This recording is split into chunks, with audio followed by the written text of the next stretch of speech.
رسول اللہ صلی اللہ علیہ وسلم نے ایک مرتبہ ایک شخص کو نماز پڑھتے دیکھا، تو وہ نماز اس انداز سے پڑھ رہے تھے کہ ان کے اندر نماز کے جو ارکان تھے اس میں ٹھہراؤ نہیں تھا، تعدیل ارکان والا معاملہ نہیں ہے۔ تو نماز پڑھ لی انہوں نے، جب نماز پڑھی تو آپ صلی اللہ علیہ وسلم نے فرمایا صلی فإنک لم تصلی، نماز پڑھو تمہاری نماز نہیں ہوئی۔ اب انہوں نے پھر ایسا ہی کیا، نماز پڑھی، جس طرح نماز پہلے پڑھی تھی اسی طرح کی پھر پڑھی۔ تو جب پھر فارغ ہوئے تو آپ صلی اللہ علیہ وسلم نے پھر انہیں کہا صلی فإنک لم تصلی، نماز پڑھو تمہاری نماز نہیں ہوئی۔ تیسری بار بھی ایسا ہوا، پھر آپ صلی اللہ علیہ وسلم نے یہی ارشاد فرمایا۔ تو وہ عرض گزار ہوئے یا رسول اللہ صلی اللہ علیہ وآلہ وسلم، میری نماز میں کیا کمی ہے، اور مجھے وہ اصلاح کی بات ارشاد فرما دیتا کہ میں اس کے مطابق اپنی نماز کو ادا کروں۔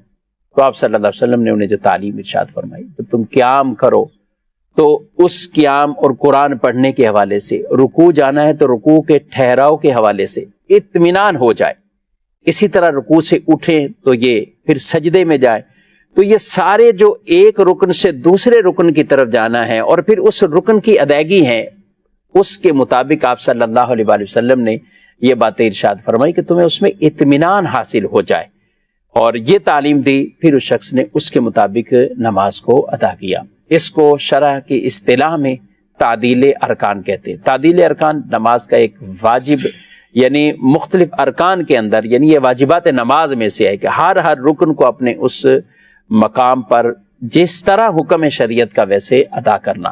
کئی لوگ ایسے ہیں کہ جو رکوع سے اٹھتے ہیں پوری کمر سیدھی نہیں ہوتی تو سجدے کی طرف، ایک سجدے کے بعد جب بیٹھنا ہوتا ہے تو ابھی اطمینان سے بیٹھے نہیں تو وہ دوسرے سجدے کی طرف جاتے ہیں، تو اس طرح ان کے تعدیل ارکان والا یہ واجب ترک ہوتا ہے۔ جمیل صاحب، یہ تعدیل ارکان جس کی میں نے کچھ وضاحت یہ کی ہے، اس میں کتنی مقدار ہوتی ہے کہ جس میں انسان قیام ہے تو اس میں یہ، پھر رکوع سے اٹھنا ہے، دونوں سجدوں کے درمیان بیٹھنا ہے، کیا فرماتے ہیں؟ بسم اللہ الرحمن الرحیم۔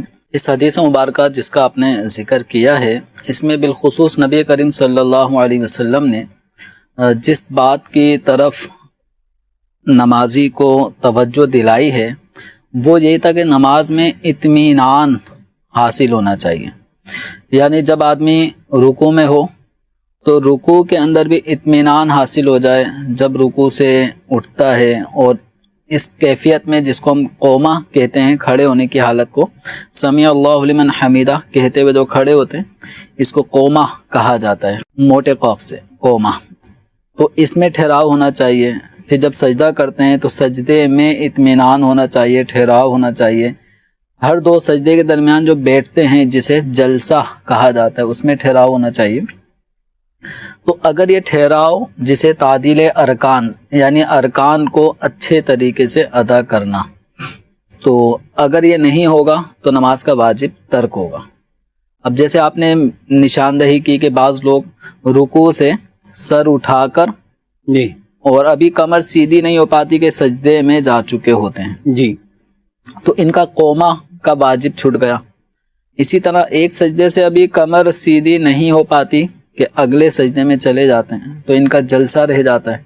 تو قومہ اور جلسہ یہ نماز کے واجبات میں سے ہیں، تو اگر یہ واجب ادا نہیں ہوگا تو نماز ناقص کہلائے گی، اور اس نماز کو اگر جانتے بوجھتے کسی نے ایسا یہ ترک واجب کا عمل کیا ہے تو اس نماز کو تو پھر اسے دوبارہ سے اعادہ کرنا واجب ہوگا، ٹھیک ہے، اور اس انداز کی نماز پڑھنا ناجائز ہے، اور قصدن ہوا تو واجب الادا ہے۔ واجب الادا ہے۔ اور اگر کسی سے بھولے سے ایسا واجب چھوٹ گیا، اور ایسا چانس کم ہے کہ جو قومہ چھوڑ دے یا جلسہ چھوڑ دے تو کہ وہ بھولے سے چھوڑ دے، تو ایسا بھولنے سے یہ واجب کا چھٹنا تھوڑا بعید ہے، کیونکہ جو چھوڑ رہے ہوتے ہیں وہ قصدن ان کی عادت پڑی ہوئی ہوتی ہے، ٹھیک ہے، اور بھولے سے عام طور پہ یہ واجب چھٹتا نہیں ہے۔ بالفرض اگر بھولے سے یہ تعدیل ارکان کا کوئی واجب کسی کا رہ جائے تو سجدہ سہو سے اس کی تلافی ہو جائے گی۔